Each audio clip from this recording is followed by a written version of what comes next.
Hey everyone, today I'm going to make a little introduction to electrolysis. So first of all, what is electrolysis? What is it? So electrolysis is the breaking down of ionic compounds in molten or aqueous state by the passage of electricity. So what is molten? So molten basically means melted. So the ionic compounds are not in a solid state, but they are melted. Or aqueous state. Aqueous basically means contains water. Contains water. So it's in kind of like a solution state, alright? They're mixed with water.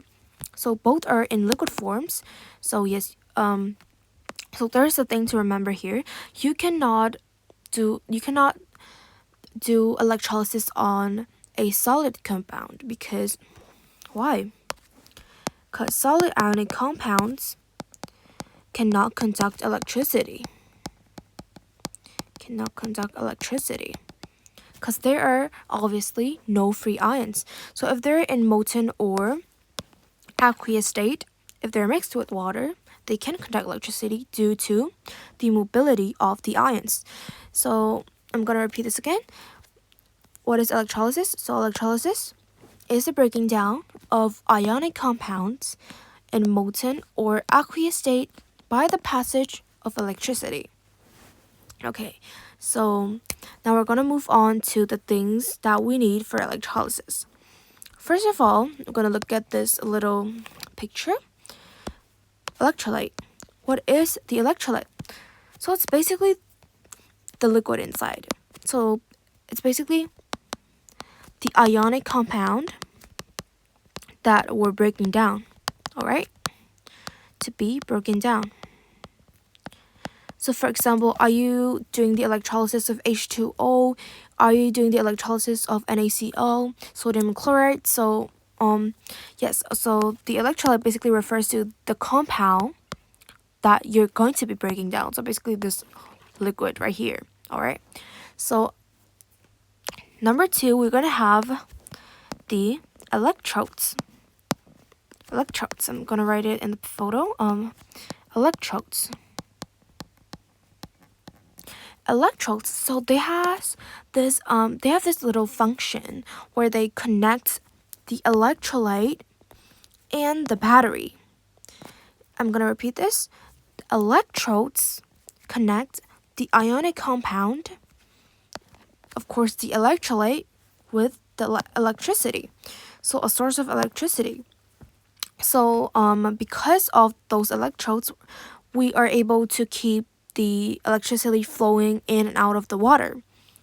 So, which leads us to, okay, this is number 2. Number 3, we need, of course, batteries. Batteries as a source of electricity, alright? Because the name itself is pretty much self-explanatory. We need a source of electricity because for electrolysis. So we need batteries. So now I want to talk about these two a bit. Cathode and anode. So they both are basically referring to the electrodes. So this is cathode and this is anode. So I'm going to start with cathode, all right? So what is cathode? So cathode basically means the negative electrode. So for the anode, obviously would be the positive electrode.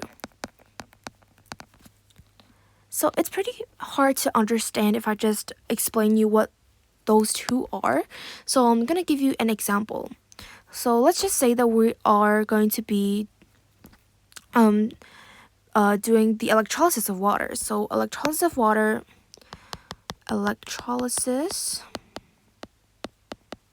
of H2O.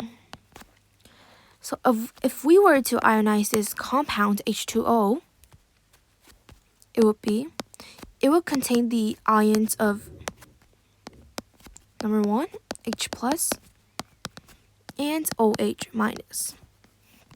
So what we need to know is, let's just see this thing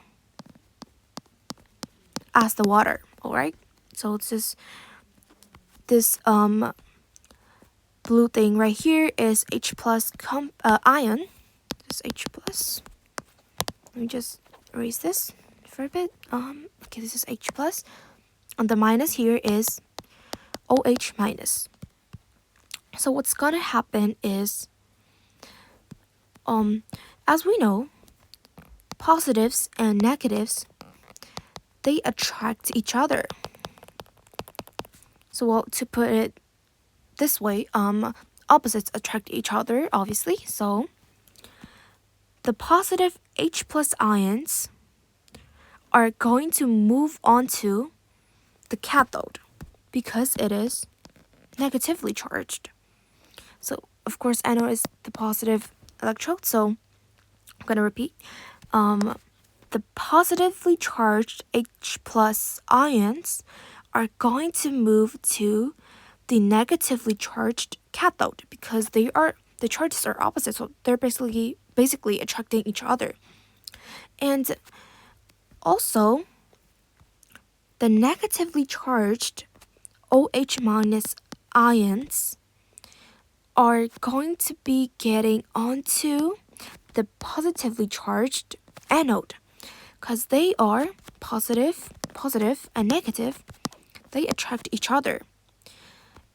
H plus ions are going to go to the cathode, which is negative.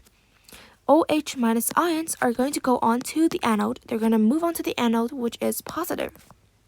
So we have this product, which is, I'm going to write the product for you.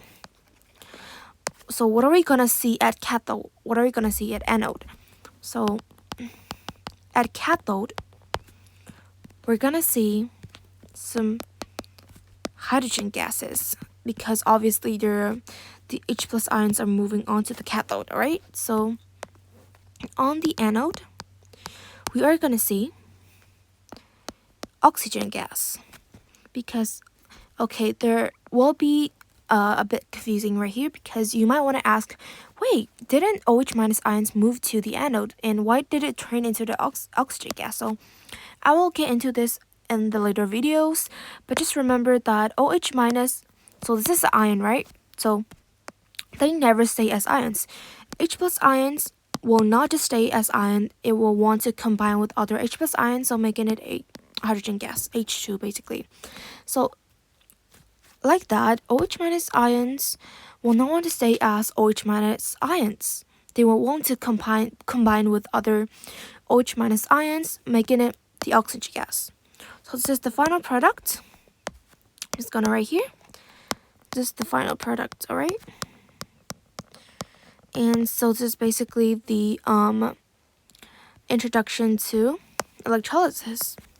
So I will get into depth in the later videos, but for now this is the end of my video, and I hope you guys understand the lesson well.